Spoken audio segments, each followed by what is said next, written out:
자, 지난주에 계속 이어서 이제 기독교를 제거하는 인본주의에 대해서 좀 얘기해 보겠습니다. 지난주에 이제 다윈이즘을 했는데, 다윈이즘하고, 그 다음에 또, 다윈이즘이 끼친 영향 중에 하나가 뭐냐면, 이제 인본주의가 좀 더 모든 영역에서 차지할 수 있도록 다윈이즘이 어떻게 보면 길을 깔아줬다고 보면 돼요. 예를 들면 적어도 19세기 중반이나 그래도 19세기 중반 이전까지는 그래도 기독교의 영향이 항상 모든 영역에 다 골고루 있었는데, 다윈의 진화론이 나온 뒤부터는 이제는 진화론적인 그런 과학주의적이고 분석적이고 그런 자연주의적 사고방식이 그런 게 이제는 어떻게 되냐면 과학이나 교육, 예술, 그러니까 모든 영역에 다 침투했습니다. 그러니까 이 다윈이즘을 통해서 그 전까지는 이런 일반 세속 영역이나 학문에 이런 어떤 과학주의적인 분석 또 자연주의적인 세계관이 침투를 하지는 못했어요. 그러나 다윈이즘이 본격적으로 다윈의 종의 진화가 나오니부터 그 책을 읽은 그 당시 지식인들은 여러분 그 종의 기원에 혹시 책을 읽어봤나요? 근데 그 책이 어려워요. 그 책이, 그리고 그 책이 지금 뭐 우리나라에서도 제대로 아직 완역본이 아직 우리나라에도 없다고 하더라고요. 그걸 지금 번역을 뭐 하고 있다고 내가 들었는데, 종의 기원이 사실 어렵습니다. 저도 내용만 잠깐 저도 봤지만 상당히 이해하기가 어려워요. 그러니까 그 책을 그 당시 그렇게 어려운 책이지만 나오자마자 베스트셀러가 됐는데, 그럼 누가 읽었겠냐 이게. 다 지성인들이 읽었던 거예요. 그러니까 그 사람들이 각 분야의 지성인들이 읽다 보니까 자기 분야의 그 다윈의 진화론을 적용시키는 거예요, 이제. 그러니까 과학이나 교육, 예술 모든 영역에 이 다윈의 진화론적인 그 토대를 가지고 들어오니까 이제는 이 자연스럽게 인본주의가 돼버리는 거예요. 모든 영역이. 그래서 19세기에 왜 이렇게 급속하게 유럽이라 특히 유럽이 세속화되었느냐, 그 다윈이즘 때문에 그러는 것이고, 그걸 통해서 인본주의가 결국은 모든 사람들의 마음속에 그전까지는 기독교 중심적인 세계관을 가지고 있던 사람들이 이제는 그 생각을 밀어놓고 인간 중심적인 휴머니즘, 즉 사람 중심으로 세상을 보는 관점으로 바뀐 거예요. 그래서 유럽이 그게 세속화가 된, 기독교가 몰락하게 가장 큰 원인은 다윈이즘이 그게 가장 원인이 큽니다. 근데 이제 기독교가 문제예요. 기독교는 전에도 얘기했지만은 이 경건주의적인 요소 때문에 이 기독교가 다른 영역에 굳이 기독교가 거기에 영향을 끼칠 필요가 있겠냐. 그냥 우리는 예배당에서 열심히 기도하고 열심히 예배드리고 열심히 전도하고, 그러니까 딱 여기까지만인 거예요. 그러는 사이에 대학이라든가 세속 이 공교육에서 뭐가 들어갔냐. 아까 얘기했지만 다윈이즘과 인본주의가 다 들어간 거예요. 다 들어간 거예요. 그러니까 기독교가 자기도 알지 못하는 사이에 자기 둘레를 포위를 당한 거예요. 포위. 벌써 이게 19세기부터 그렇게 된 거예요. 20세기 들어와서는 미국도 이미 대학교나 아직 대학교 직전에 컬리지 수준의 학교들은 그 전까지는 다 목회자들이 학장이요 총장이었다가 1920년대 30년대 들어오면은 싹 바뀌어요. 이제는 일반 학문을 전공한 사람들이 학장과 총장하게 돼버려요. 그 전에 대부분이 목회자들이 다 학장이나 총장을 했다고요. 왜 그러느냐? 바로 다윈이즘을 도로에다가 인본주의라고 하는 전차가 밀고 들어와서 다 이제는 넘어뜨린 겁니다. 근데 교회는, 그럼 아까 얘기했지만 교회는 그게 세상이 어떻게 돌아가는지도 모르고 있었어요, 사실은. 다윈의 진화론에 대해서도 미국에서 유명한 그 개혁주의, 세계 3대 개혁주의 워필드까지도 진화론을 호의적으로 바라볼 정도면 그 당시 진화론을 제대로 분석하고 평가할 수 있는 게 없다는 얘기예요, 사실은. 그러니까 신학마저도 이 다윈의 진화론을 전혀 이해도 못했고 이걸 비판할 수도 없었어요. 그러니까 교회는 어떻게 되냐? 자꾸 밀려나는 거예요. 자꾸 폐쇄적이 되는 거예요. 그냥 우리 열심히 예배드리고 기도만 하자, 전도만 하자. 그러니까 그 당시 막 성경 부흥운동, 뭐 성경 무디 뭐 많았지만 실제적으로 대학이라든가 즉 이 세상을 주도적으로 움직이는 그런 핵심 기관들이 전부 다 누구에게 점령이 됐냐? 예수님이 아니라 다윈에게 다 점령이 된 거예요. 이게 얼마나 큰 문제냐? 지금까지도 그래. 지금까지도 그럽니다. 그러니까 기독교는 정치나 경제나 문화 영역에서 완전히 배척받고 인간의 삶을 주도권을 기독교가 주도했던 게 다 뺏겼어요.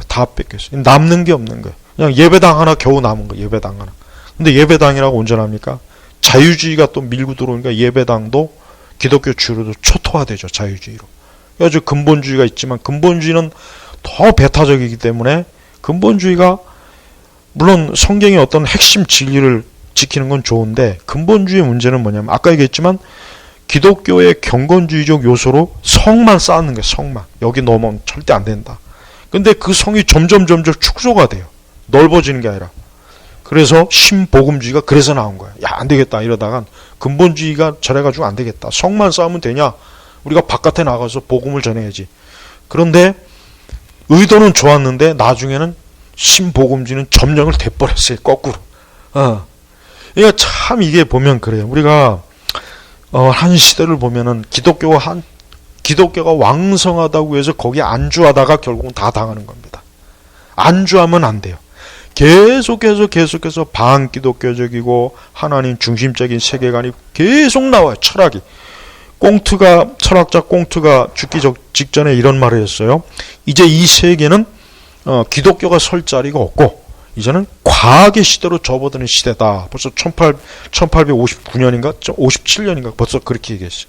그러니까 꽁트가 볼 때 이제 기독교는 이제는 한물 같다. 이제 이 세상은 기독교가 주도하던 세상이 아니다라는 것을 선언을 한 거예요. 진짜 그렇게 돼버렸어요. 정말. 그러니까 이 세상이 이제 어때요? 더 이상 기독교가 설 자리가 없어요. 없는 점점 없어진 거예요. 점점. 설 자리가 진짜 점점 없어지는 거예요. 지금도 그러잖아요. 지금도 기독교가 설 자리가 점점 없어지고 있잖아요. 우리도. 이게 벌써 19세기 중반부터 야금 이 세상이 세속이 이렇게 이 세상을 어때요? 기독교가 차지할 수 있는 영역이 없기를 바라는 거예요.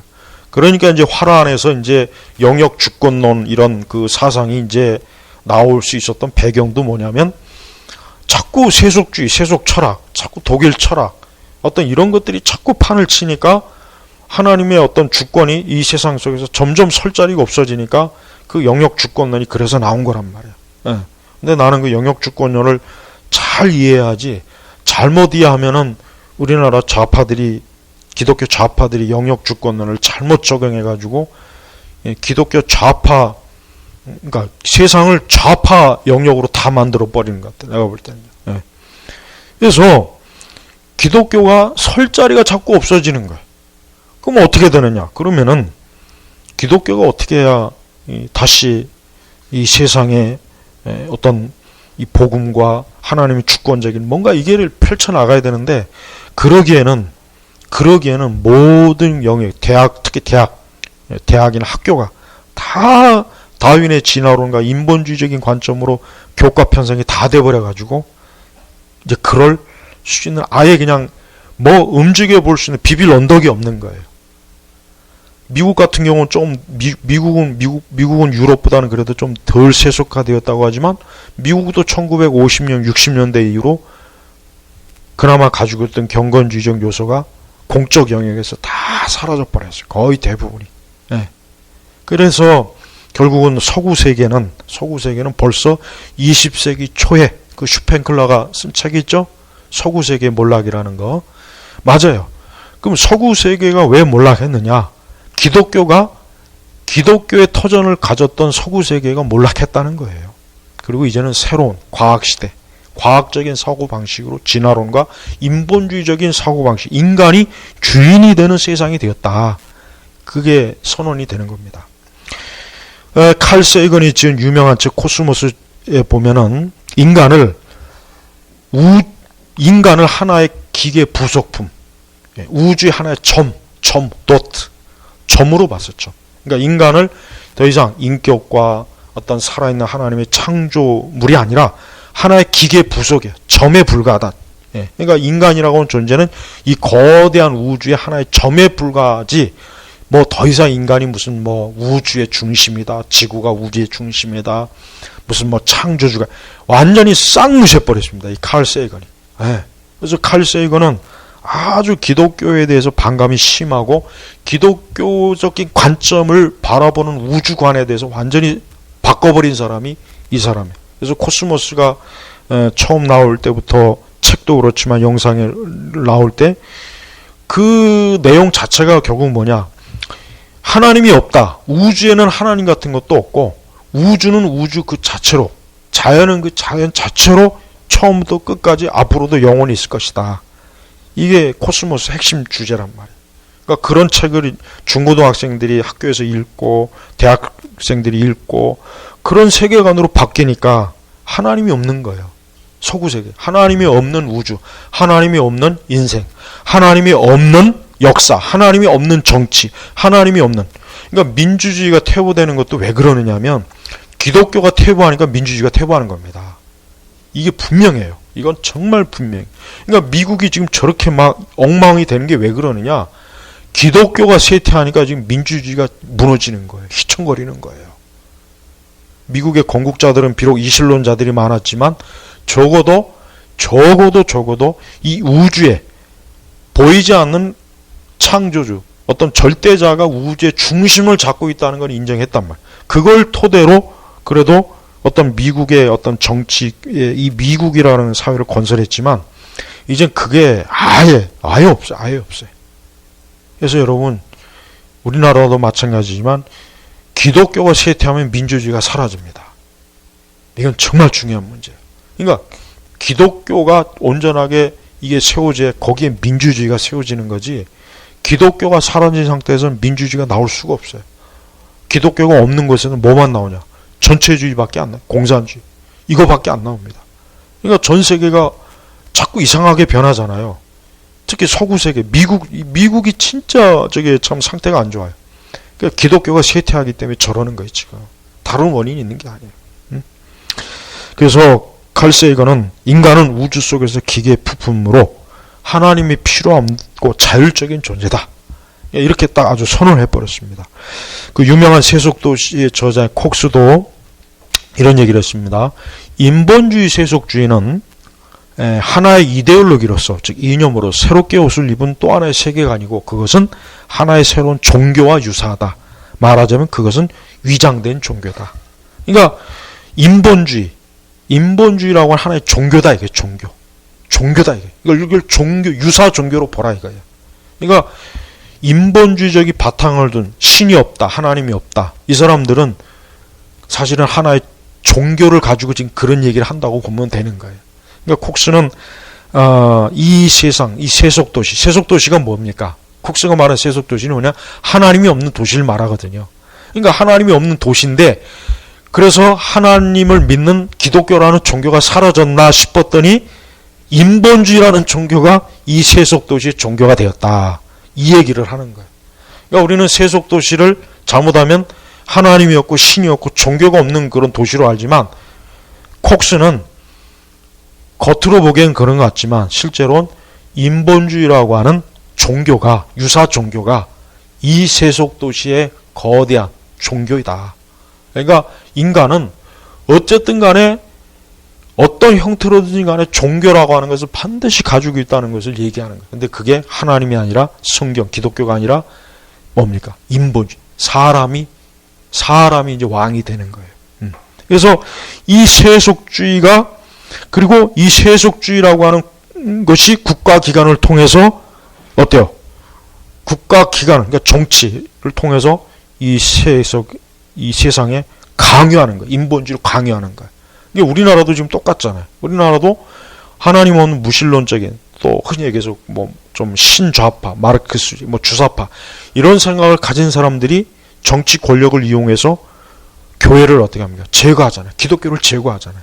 그리고 자신들이 가지고 있는, 본인들은 그것이 정치 철학이라고 하지만 콕스의 말로 빌리면 그건 종교예요, 종교. 그러니까 우리는 지금 종교 싸움이에요. 역사는 항상 보면 종교 싸움입니다. 역사는 종교 싸움이에요.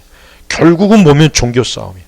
그러니까 지금도 우리가 알아야 될 것은 기독교가 여전히 하나님을 부정하는 저 바로, 애굽, 저 세속, 저 세상이라고 하는 거대한 신이, 그 뒤에 배후의 마귀가 있죠. 하나님 믿는 교회, 하나님의 백성들을 이 땅에서 흔적도 없이 제거하려고 하는 게 지금 정확하게 미국이나 우리나라나 전 세계적으로 지금 돌아가는 상황이 딱 이겁니다. 그래서 저는 교회가 지금 굉장히 위험한, 정말 교회가 말 그대로 벼랑 끝에 있다고 봐야 돼요. 교회가 이제 더 이상 이전하고는 틀려요. 분명히 틀립니다. 두고 보세요. 분명히 교회는 틀립니다. 어쩔 수 없이 지금 교회는 벼랑 끝에서 떨어져 부서지던가 아니면 뭐 죽기 살기로 저항을 하던가 뭔가 둘 중에 하나밖에 안 될 겁니다. 틀림없습니다. 절대 세속 도시에는 하나님이 없습니다. 콕스는 세속 도시에서는 하나님 같은 건 아예 두질 않아요. 아예 그러니까 세속 도시예요. 그래서 우리가 지금 이 세상은 세속 도시예요. 이 지구 자체가 세속 도시고 결국은 하나님 계속 몰아내고 기독교 몰아내고 교회 몰아내고 이게 더 노골적으로 지금 이렇게 시행되고 있어요. 코로나가 처음에 진행됐을 때 교회나 우리 기독교가 이렇게 심하게 타격받을 줄은 몰랐잖아요. 예상도 못했어요. 미국도 마찬가지고. 그런데 결국은 교회가 가장 큰 피해를 입고 있어요. 다른 데는 피해를 별로 입질 않아요. 물론 뭐 약간 경제적인 피해는 있죠. 물론 그러나 그건 어차피 세상이기 때문에 세상 편이기 때문에 그건 우리하고는 편이 다르잖아요. 그래서 분명한 것은 기독교를 제거하는 게 목적입니다.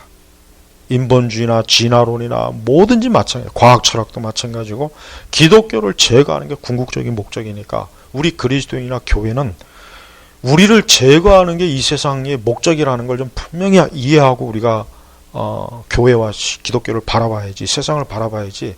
그냥 안일하게 요거 지나가면 좀 괜찮겠지. 뭐 지금 잠깐 뭐 이런 건데 자꾸 그렇게 생각하고 있어요. 그게 아닌데 이게 앞으로 또 다른 방식으로 또 이제 교회를 제거할 거란 말이에요. 그래서 여러분 우리는 결국 19세기 중반부터 다윈은 결정적으로 기독교를 제거할 수 있는 이 진화론이라는 도로를 쫙 깔아가지고 그 위에 기독교를 무너뜨리는 이 세속 온갖 철학과 이념의 전차들, 공산주의도 거기에 해당되는 것이고 전차들이 막 와가지고 교회를 그냥 막 무너뜨리는 그 짓을 지금 하고 있다는 거, 지금도 계속 하고 있다는 거, 요거를 꼭 좀 이해해야 됩니다. 자, 그래서 계속해서 이 부분을 계속 다음 주에도 한번 더 자세하게 알아보겠습니다. 여기서 오늘 마치겠습니다. 하나님 감사합니다. 주여, 우리가 성경을 보면 이 모든 것들이 다 성경에서 말한 대로 되고 있고 성경에서 말한 대로 이 애굽의 바로가 교회를, 이스라엘을 무너뜨리려고 하는 이 모든 것들이 지금 그대로 되고 있습니다. 우리가 정신을 똑바로 차리고 마귀와 이 세상의 계략과 술수를 제대로 알고 이 모든 것들을 영적으로 대처할 수 있도록 우리에게 지혜와 능력을 더해 주시옵소서. 감사하며 예수님의 이름으로 기도 올렸습니다. 아멘.